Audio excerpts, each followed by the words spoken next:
Hi, my name is Evan.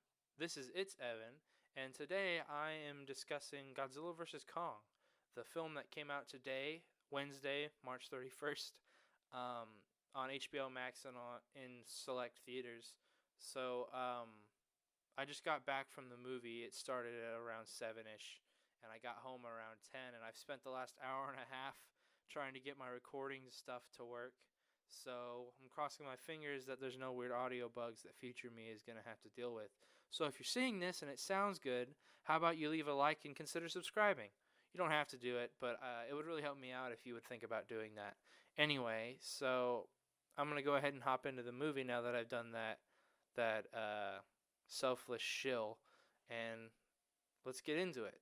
Godzilla vs. Kong was released on today, Wednesday, March 31st, as I said, on HBO Max and in theaters everywhere. And um, you'd be hard pressed to think that it was released today because there was a lot of footage that was, I guess you could say, leaked. It was also put into the trailers. So a lot of this film was already out on the internet before the film was even released. Like, everyone already knew who the big bad guy was going to be. No spoilers, but you probably know if you're watching this. And a lot of important plot points were revealed in the trailers, and that's one of the things I didn't really like about this film. And I mean, that's not only the filmmaker's fault, that's the marketing team's fault, but I didn't like how much was revealed about this movie in the trailers. Um, I guess while we're on the negative side of things, I think it'd probably be better to get those out of the way first anyway. I would say that the movie feels really, really quick. And I mean, it's the shortest movie in the MonsterVerse quadrilogy. Is that what you would call it? It's not a trilogy anymore.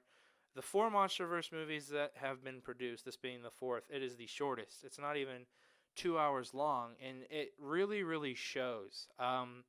You really can feel whenever it gets to the last fight. You can tell that it's the last fight, and not because of the characters or monsters involved. It's just that so much happens in this movie in such a little amount of time. It's pretty obvious when you're getting to the end, and it really makes the film fly by. And I mean, it means that you don't have a lot of human dialogue, which is another thing I didn't like about this movie. You're jumping from monster scene to monster scene with just exposition in between, but it it flows very quickly, and it almost flows in a poor way. It's not quite poorly done, like with the flow of the movie, but it's you can tell it's rushed. And a lot of these movies that have been released during COVID, maybe I should bleep that word. I might do a little editing on this video. But a lot of videos that have been released in this block of time where everyone has to stay home, you can tell that they were rushed and that the script kind of took a back seat. And I'm kind of rambling at this point, but movies like Soul and Wonder Woman and Onward, I guess, came out during this as well, and Mulan and a couple other movies. But all that to say that these movies that came out digitally, I guess you could say more delicately, um, the script was really rushed in all of these movies, and I think that might just be how filmmaking is for now until you get kind of a more consistent, office hours. And a lot of these movies were being produced right when the virus hit, and so they kind of took a back seat, and there was probably a lot of changes that were made after all that. And I'm sure it's not easy to do, but you can tell, you just as a movie viewer, knowing the backstory of how these films were produced, you can really tell um, that they were rushed, and it kind of takes away from the viewing experience or from the potential of a lot of these movies. Um, like, I haven't seen the Raya film that came out on Disney Plus a few weeks ago, The Last Dragon, but I've heard a lot of people say that it feels really rushed too. So that's just something I kind of wanted to add in here. It's kind of a rambly rabbit hole moment, but I feel it's important to say that all of these movies that have come out in the last 10 to 12 months have felt really awkward. And that's a big part of why I like this movie, but I don't love this movie. I feel like its potential hasn't been reached, and a lot of, like I said, all of these movies, the potential feels really cut short. Um, but you know, you can't really hold it against the filmmakers because it's unseen for circumstances and all that. But it's just kind of a disappointing thing that we're gonna be have to be used to for the next at least 6 to 12 months until things kind of settle down.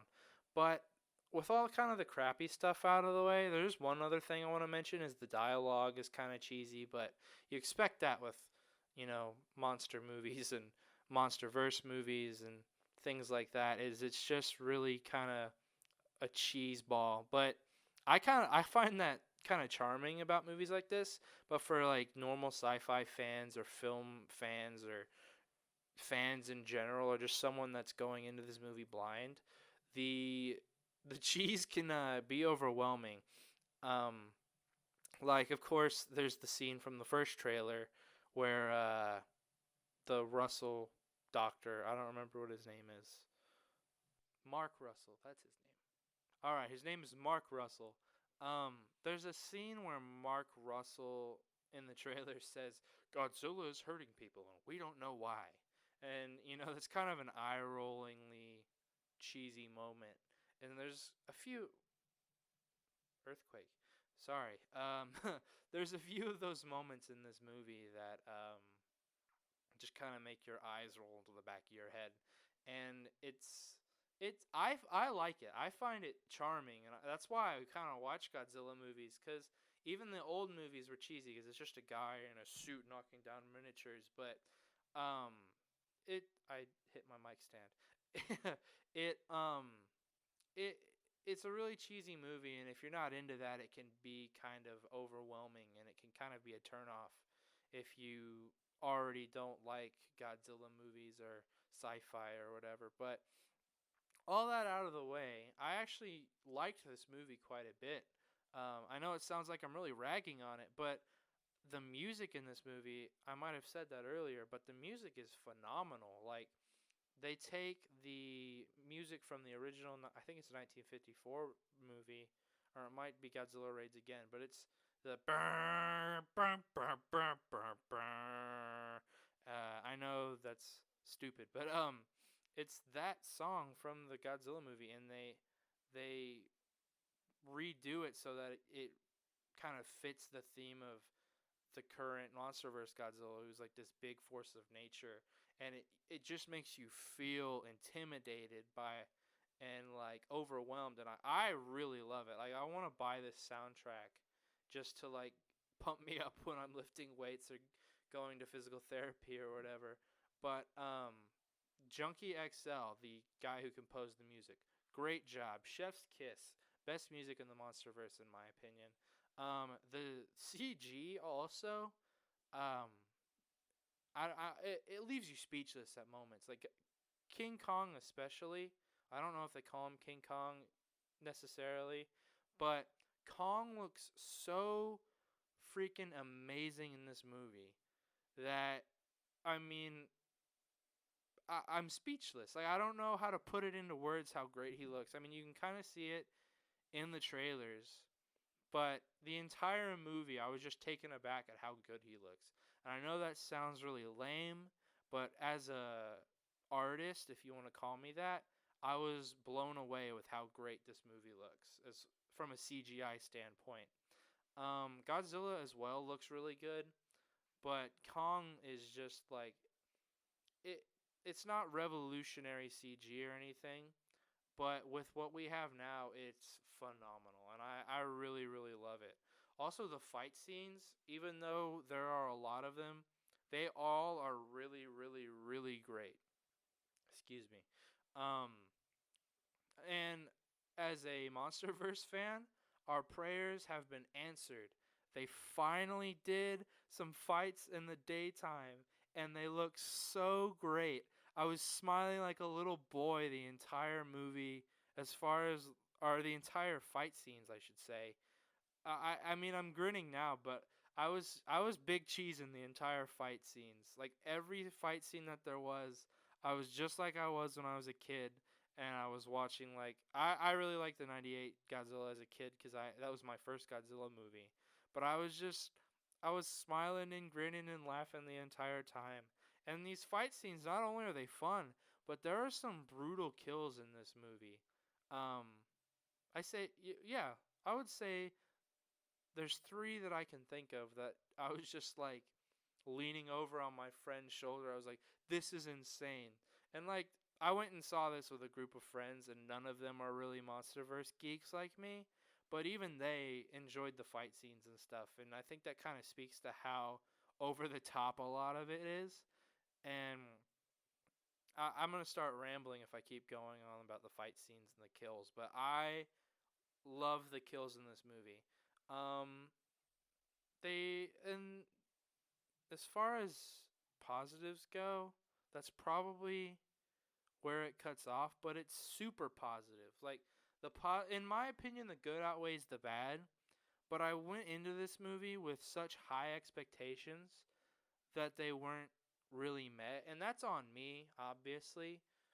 Like as a MonsterVerse geek, you kind of we all kind of thought this movie was going to be as good as Godzilla 2014 and Skull Island were. And it's kind of unfair to put that expectation onto this movie, especially with the production history. Um, but for what we got, I really, really, really, really enjoyed it. I will be watching it again on HBO Max at least one or two times, probably upwards of 6 or 7. But that's about all I have to say, really. I don't feel like I'm missing anything else. But I just felt like it would be good to get my thoughts out because I knew I'd be thinking about it all night and how I want to put things. But uh, I like the movie. I know a lot of people aren't going to, like people that don't like sci-fi and things. And some of the people that I went with were like family members of my friends, so they weren't up to up to date on all the MonsterVerse lore and stuff. So if you're gonna watch this movie, definitely at least refresh yourself on like King of the Monsters and Skull Island, but um, don't don't take your friends' parents to see this movie because some of them were confused and they didn't like it, and it kind of made me feel uh, I don't know if I should say this, so I'll probably cut this. But I felt a little sad whenever people were ragging on it when we left, and I definitely ragged on it too, for a couple of reasons. But there were some things that I feel like people were giving it shit for that I actually liked. So, um, and that's just Big Baby getting his feelings hurt. But I don't know. For something that I hyped up a lot, people are gonna dunk on this movie a lot, and it kind of makes me a little sad, but that's just because I'm such a hardcore fanboy. And oh, I didn't even show you guys. I got my Team Godzilla shirt on Amazon yesterday. Really good shirt. Anyway, I think that goes to show that I'm running out of things to talk about and I don't want to go to bed yet. But thanks for watching. I appreciate all the views and likes that this is going to get, all 3 or 4 views and likes that this is going to get. So just keep it clean in the comments. If you're going to comment, just be nice to each other. It's a film, it's opinion. This is all my opinion. I don't have a background in film or anything, but as a viewer, that's just kind of my thoughts on the film. Um, so I hope you have a nice day or night. How do I end a video? Uh, I'm a new YouTuber. That's pretty obvious. So I don't really know how to end this video. Uh, have a nice night.